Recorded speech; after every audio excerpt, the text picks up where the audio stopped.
The man who couldn't stick to one name, who some might know as Sean Combs, but who others might know as P. Diddy. This is the terribly uncomfy story of the 3-time Grammy Award winner, Diddy.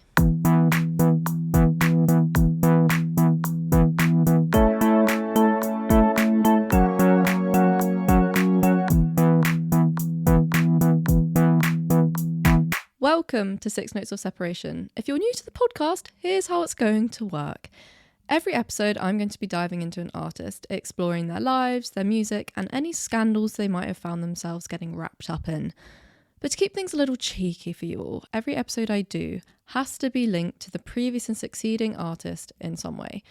This could be through a producer in common, artists that they've both collaborated with, or even some kind of relationship the two artists might have. Truly anything goes as long as there's a connection. So, without further ado, I'm going to get stuck into the catastrophic downfall of the American rapper, dare I say entrepreneur, Sean Combs, as he currently faces trial for more than 120 allegations of sexual assault. Before I get too carried away, however, it's time to reveal the link between Diddy and last episode's Katy Perry. Now, it seems to be that half of LA has ties to Diddy due to the infamous parties that he threw, but Diddy and Katy go one step further. Much to my giddy joy about uncovering a new connection, it turns out that the rapper and pop star actually have a song together. But if you go searching for it on Spotify, you'll be left with absolutely nothing but dead ends, because their song was only released exclusively on vinyl. I guess something that's done Katy a lot of favours now, considering. But Diddy features on the title track of Katy's 2020 album, Smile. And although the feature has never officially been put out on Spotify or any streaming platforms for that matter, it was leaked online somewhere, and in the wild web, Diddy is registered as having performance credits on the song. That's kind of as far as I could find evidence for the crossover. I'm sure there's probably more history there in terms of Katy and Diddy socialising and networking with each other, but as far as was reported, I can only find a song. So now that we've got that little link and that crossover out of the way, it's time to take you back to 1969 in Harlem, New York City. Before we knew the producer turned alleged convict, but instead we had the boy known as Sean Combs. It's safe to say Combs did not have the easiest of upbringings. He grew up in quite a poor household, and at the age of 2, his father was shot dead while sitting in his car, allegedly due to his dad's association with drug gangs in Harlem. So already, a lot of childhood trauma. He's 2 years old and his father's been shot dead. Not great. Combs' first nickname, Puff, came about from the anger he held as a child due to everyone saying he'd go around huffing and puffing, which I guess at the time feels like quite a endearing nickname, but considering the trajectory of where Sean Combs has gone with his life, the nickname Puff's now been associated with not very nice things. And the myriad of names Sean seems to burn through is something we'll discover as we go on through his life. But at this point, he still remains with his birth name, Sean Combs. In 1990, at 22 years old, Sean becomes an intern for Uptown Records. And it's here where he starts to develop a name for himself. He developed talent such as Mary J. Blige, who's been labelled as the Queen of R&B and is a 9-time Grammy Award winner. Really roguely as well, last year's Super Bowl performer Usher actually went to live with Diddy for a short while in New York City when Usher was 13 years old and Diddy was 23. Usher describes Combs' lifestyle as pretty wild, referring to the huge parties Combs became known for. It's kind of been reported that his guest lists would exceed over 1,000 people and would include the top names in the industry. So to be honest, already at this point, Diddy's only 23 years old. He starts working for the record label at 22 years old. Within a year, he's already throwing these massive parties and getting A-list celebrities, A-list musicians attending these parties. He's clearly a very good networker, Diddy. And he's clearly must be talented at what he does for musicians to respect him enough to go to his parties and for him to already have an established name in developing talent in the music industry. And, these parties in hindsight have now left a very bad taste in everyone's mouths, because in the past 2 years, what was happening behind closed doors has now come to light. But Diddy's first scandal, which had him headlining papers for all the wrong reasons, came in 1991 when he and rapper Heavy D were promoting their AIDS fundraiser. The event was held in the gymnasium at the City College of New York, but it was massively oversold. And this is where the issues begin. The gym in the college only had a capacity to fit 2,700 people. There was a rush of around 5,000 people trying to get into this event, trying to get into this gym. And a large part of the issue came from the layout of the college. Like, obviously there was really poor management, really poor oversight, clearly, of the event and security. But what didn't help was the layout of the college. In order to get to the gym, you had to go down a staircase after going through the lobby.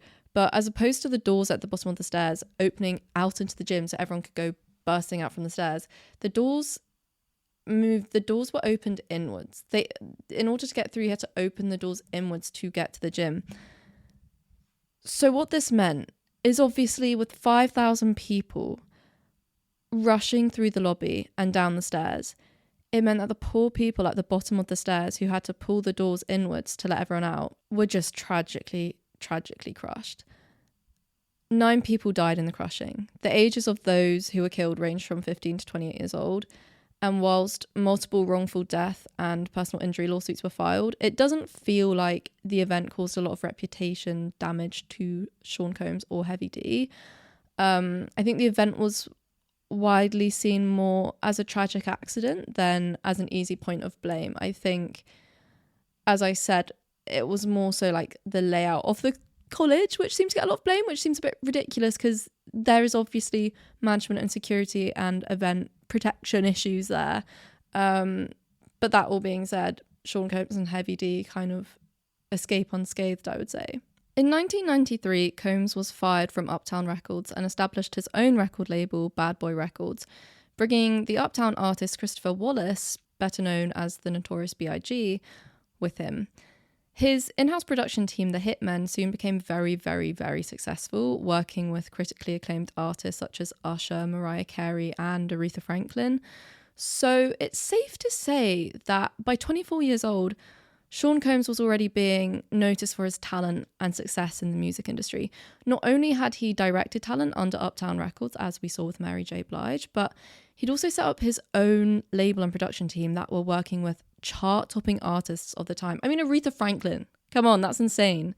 So by the time it hits 1996, Sean Combs decides he's had enough of Sean Combs. And he adopts the name Puff Daddy, after his childhood nickname I previously mentioned, Puff. You know, with all these name changes, I wonder if it's like an identity crisis thing. Is it an attention-seeking thing? Is it just because he can? I would love to understand the psyche behind it, but Sean Combs is no longer Sean Combs from 1996. He's Puff Daddy. This name change also coincides with him releasing his first song as a solo artist rather than a producer. The single Can't Nobody Hold Me Down immediately gained success, peaking at number 1 on the Billboard Hot 100. This is followed by his debut album in 1997 titled No Way Out, also landing, surprisingly, a number 1 place on the charts and cementing him a Grammy Award for the Best Rap Album at the 1998 Grammy Awards. So his first single, okay, straight to number 1, his first album wins him a Grammy Award. That's a pretty good measure of his success and fame. As much as it seems like Diddy's getting his flowers, however, there was also a boiling pot of criticism surrounding his music, with a lot of critics calling him out for watering down and commercializing hip-hop, mainly due to his heavy reliance on guest appearances from other acclaimed artists, as well as utilizing samples and interpolations of past hits. And I think this is a really, really, really interesting point. I think the rap industry, especially, is well known for their collaborations. You know, you get a lot of albums where every single song will have a feature, and a lot of their music will feature samples and interpolations of already massive hits. So it's like instantly you're already going to like the songs. And whilst it works really well in terms of the general public loving the music, as we see here with Sean Combs / Puff Daddy's music, critically, it didn't go down a hoot, because critics are like, well, actually, what talent have you brought to this music? You've just used past hits or sampled other people's songs and got better rappers to do verses on them. So I guess his talent was being questioned, but I would say it's safe to say that this criticism kind of was in the minority. It was only until Puff Daddy, if you will, got in a feud with legendary rap artist 50 Cent in 2006 that these accusations started to hold a bit more weight, and I suppose started to get more inflamed. But to take us up to that point, though, I'm going to race through the years in between. In 1999, Sean Combs stumbles into his second scandal when he's charged with assault by the executive vice president at Interscope Records, a massive, massive label. The executive vice president, Steve Stout, for some context, was the manager of the rap artist Nas, who Combs had featured on a song and filmed a music video with. In the video, there was a shot of Nas and Combs being crucified, and Combs requested for it to be cut out because he believed it was blasphemous. Again, context, Combs grew up in a very Catholic household. He's very, very religious. So him and Nas impersonating Jesus being crucified didn't sit right with him. He requested it for it to be edited out. It was, in fact, not edited out. When Sean Combs found out about this, he thought, for some reason, it would be an absolutely fantastic and brilliant idea to storm into Stout's office and punch him in the face. As a result of the assault charge Stout made, Sean had to pay him $500,000 and spend a day in an anger management class, which, let's be so very honest, we're going to learn did him absolutely nothing in teaching him a lesson. Sean Combs has so much money, $500,000 is going to be pennies to him. The assault charge is going to be hushed down and, brushed under the carpet very, very quickly. His one day of anger management course / lesson, he's going to think it's a pint of piss. It's not going to do him anything in teaching lesson, and it didn't. In 2001, Puff Daddy yet again changes his name to P. Diddy, which then again gets changed to just Diddy in 2005, apparently to avoid confusion because people didn't know whether to call him Puff Daddy or P. Diddy. All very rogue names. So he's now Diddy in 2005. And it's also in this year that he's named as one of the 100 most influential people of 2005 by Time magazine. This is a pretty huge accomplishment. He's named one of the most influential people, obviously not only for his massive impact on the music industry, but also for his entrepreneurship that had kind of evolved alongside his music career. Along with his record label, producing credits, and own solo career, Diddy also launched his own clothing brand in 1998 called Sean John, opened 2 restaurants, both of which have now closed, and started his own vodka brand, something that drew a lot of competition with 50 Cent's own vodka brand in 2015. The rivalry over other ventures wasn't the catalyst for the feud that took place between Diddy and 50 Cent, however. Where the animosity begins is in 2005, as I mentioned, when Combs refused to release the rapper Maze from his contract with Bad Boy Records. Maze wanted to leave his signing so he could join 50 Cent's hip-hop group G-Unit, but he ended up being the cause of bad tensions when 50 Cent made the diss track Hip Hop, also known as The Bomb, depending on where you're Googling it, in response to Combs' contract refusal. In the diss track, and this is where it starts to really get a bit spicy, in the diss track 50 Cent implies that Diddy knew who killed the Notorious B.I.G., who was shot dead in his car in 1997, very reminiscent of Tupac Shakur, who had also been killed and shot dead.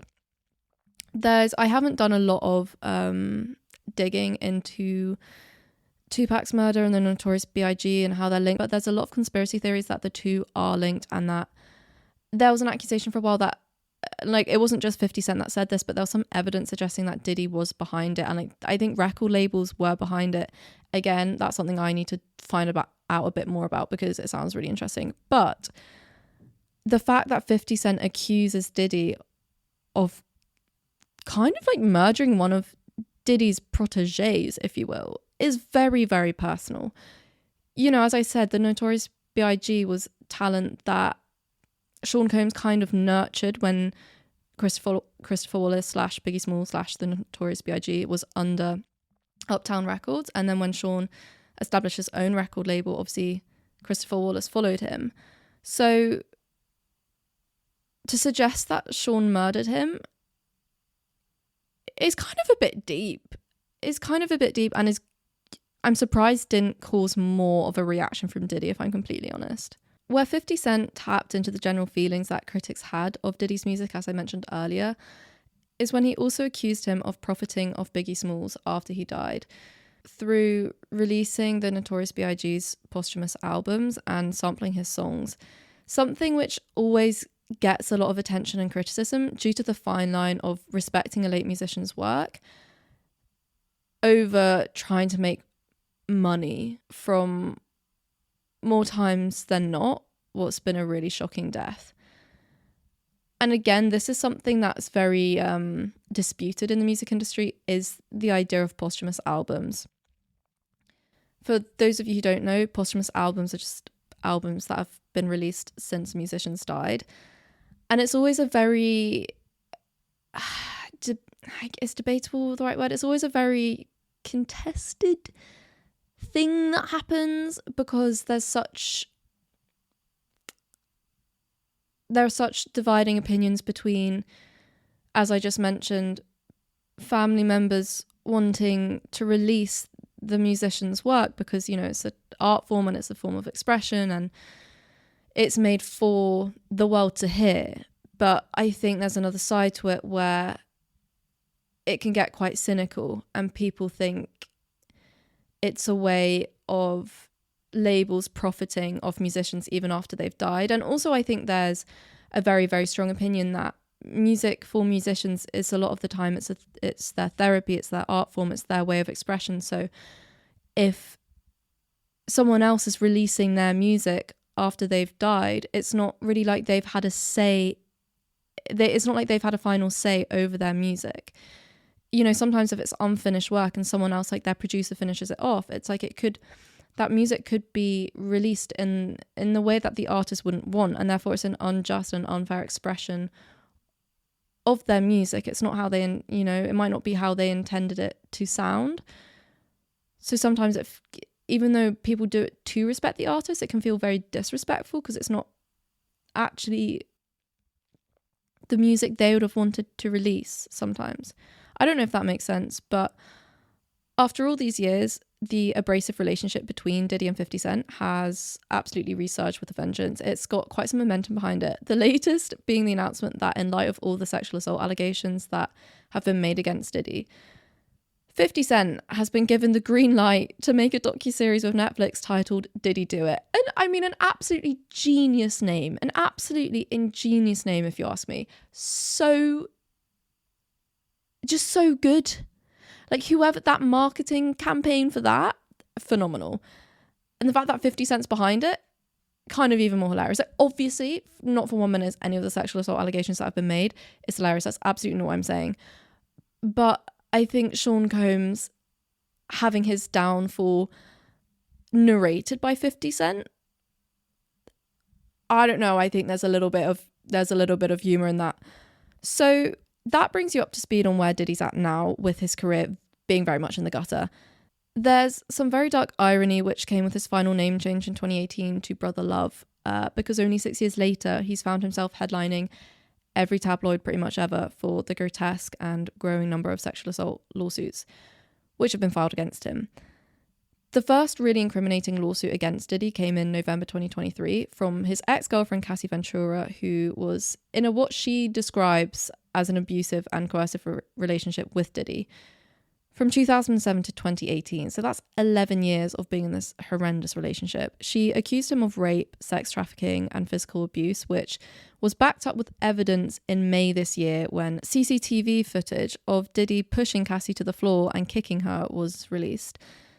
The footage was taken from a hotel they were staying in 2016, and it's played a large part in making Diddy look guilty despite all of his innocent pleas and denials.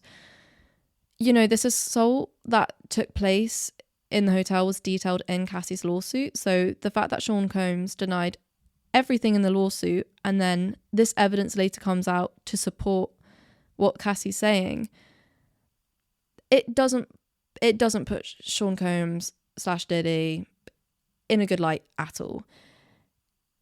It just, to be honest, it just makes us feel even more inclined to believe that all the other accusations Cassie made are also true. Because if you've got evidence to back one thing, I mean, who's to say that there's not going to be evidence to eventually back all the other things? Despite all of this, though, the lawsuit was put to rest the following day when they reached an undisclosed settlement. But thankfully, the case against Combs was not ended there. In fact, it was far from being over. Cassie's lawsuit became the first of the domino effect of accusations, with 2 more women coming out with files for sexual assault just mere days later. After that, the number of horrific stories that have come to light has just grown and grown and grown. One woman who's remained anonymous alleged that when she was 17, Bad Boy Records flew her out to New York and she was gang raped at a recording studio by Combs and 2 others.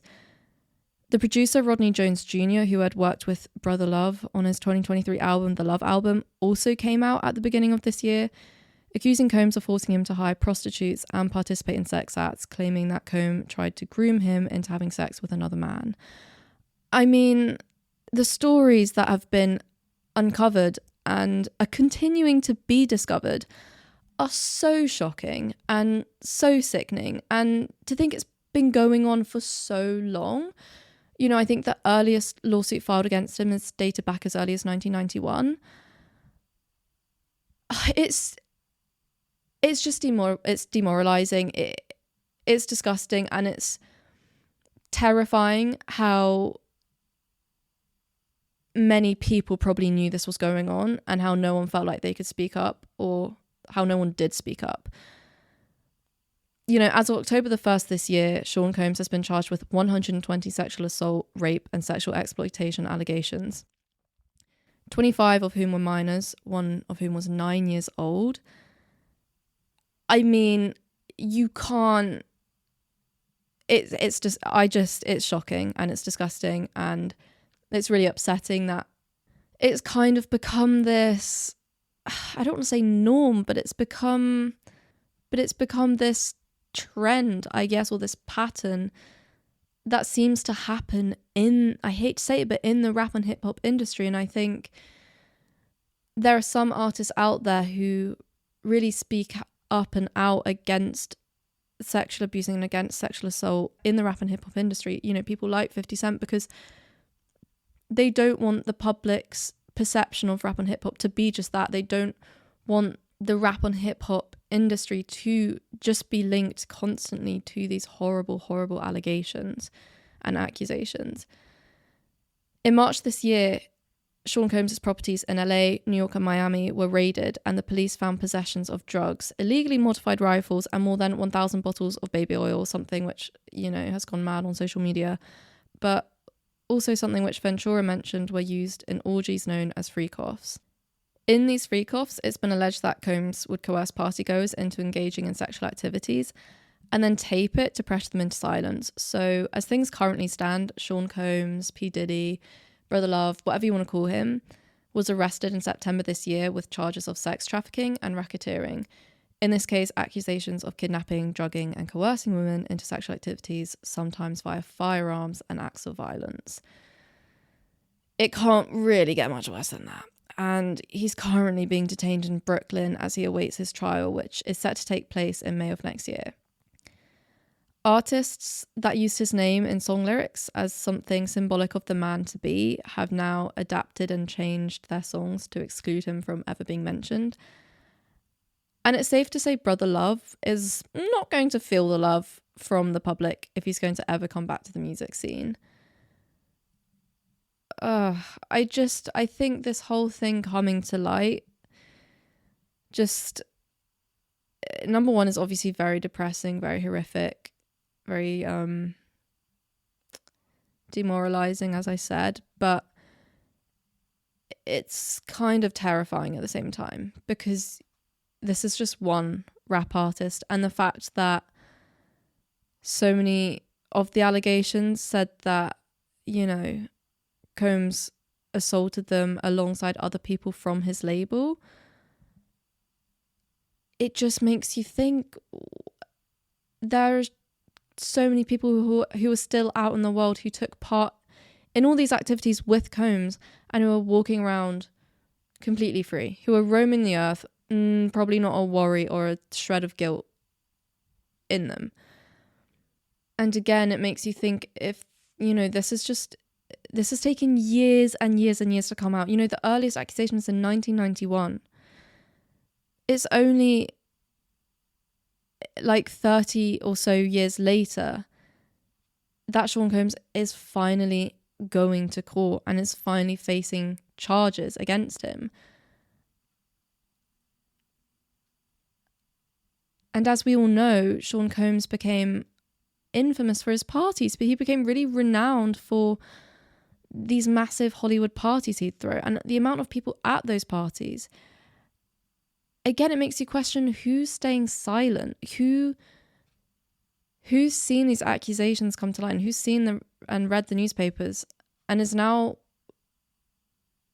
feeling this. I hope they're feeling this increasing mound of guilt that they never spoke up and they never did anything to help the victims. I don't know, maybe that's me being cynical. Maybe a lot of celebrities who attended these parties really were oblivious to it all, and that's what a lot of them have come out saying, like they had no idea. But there's definitely a group that did know, and it's disgusting that people didn't speak up, and it's disgusting that these people probably still have great careers and are still very, very successful. I don't know, maybe this is all just me doing like one big conspiracy about thinking half the music industry was in on this, but Sean Combs is just one rapper and one record label and one producer. Who's to say that there aren't countless more who are doing the exact same thing? Of course, with any trial, it's always innocent until proven guilty. But if you're asking me personally, did he do it? I am more than certain that I think he did. Anyway, that's all I have time for, guys. Sorry to leave this on a Debbie Downer, but I guess that really matches the energy of where Diddy's career is at the moment. Thank you all so much for listening. If you want to keep up to date with all things 6 Notes of Separation, make sure to follow us at 6 Notes Podcast on TikTok and Instagram. I will be back very, very shortly with another episode on another artist where we'll be exploring the link between them and Sean Combs. Oh, that was kind of sad.